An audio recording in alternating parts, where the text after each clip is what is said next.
In the name of the Father, the Son, the Holy Spirit, Amen. I testify on His behalf. Mayroon pong taong umisan bilib na bilib sa sarili, kala nila sila na yung talagang magaling at matagumpay. Pag meron tayong naririnig na taong matagumpay, tapos pinapakilala, minsan narinig ko ito, sa isang MC, magaling yung MC, yung speaker, pinakilala niya, isa ko sa mga nakikinig.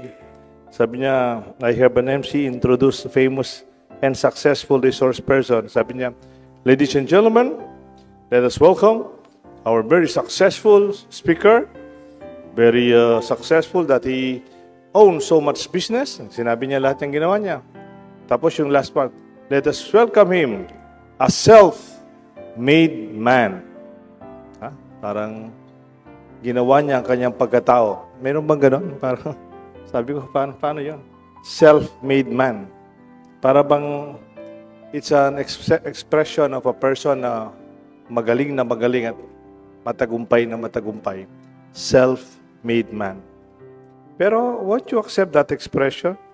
Though it's not something like complimenting and flattering, it's an idiomatic expression.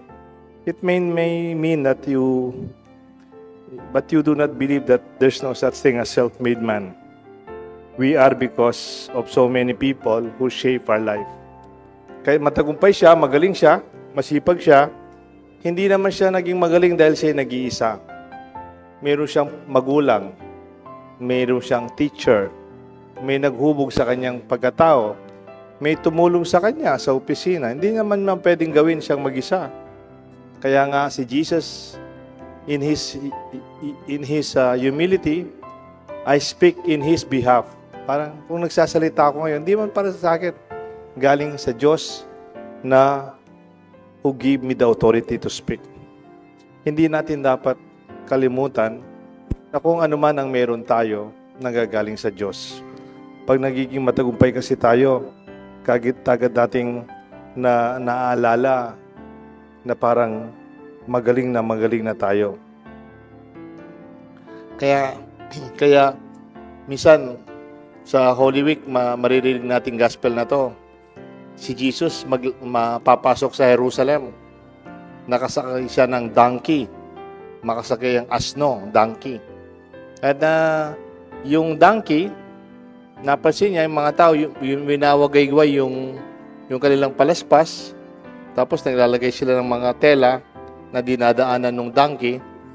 Na-feel ng donkey ba? Sikat na yata ako Talagang pinapalakpakan ako. Tapos may palaspas sila, welcome ako. Tapos yung dinadaanan ko, dinalagyan nila ng tela para hindi ako yapak sa simento. Di niya alam, kaya pala pinapalakpakan. Hindi siya yung nakasakay sa kanya. Yung nakasakay sa kanya, si Jesus, no? At sa kababaang loob ni Jesus, donkey ginamit niya. Kasi nung unang panahon, siyempre, kung gusto mong maging sikat, gusto mong maging mukhang tagapagligtas at matapang at malakas, nakasakay yan ng mga kabayo, malaking kabayo, o kaya chariots. Pero si Jesus, He chose a humble donkey entering the city of Jerusalem. Dapat espada yung dala niya, no? Parang powerful. Dala niya, palaspas siya. Yung a palm of peace. And kapayapaan kanyang dala-dala. Kaya nga, sana hindi papasok sa kalooban natin, sa isip natin, kung ano man ang papuri ng mga tao sa atin, para nating sabihin, salamat sa Diyos. In His behalf. Kung ginagawa ko ito, salamat sa Diyos. Ako, nagpapasalamat ako sa mga magulang ko. Ang binigay ng pangalan sa akin, salamat sa Diyos. Sa Latin, Deo gratias. Ang gusto sabihin, salamat sa Diyos. Sana ito rin ay nasa puso natin. Ako, nasa pangalan ko, ang pagpapasalamat hindi sa sarili natin, kundi sa Diyos nagmamahal sa atin lahat. In His behalf. In the name of the Father, the Son, and of the Holy Spirit. Amen.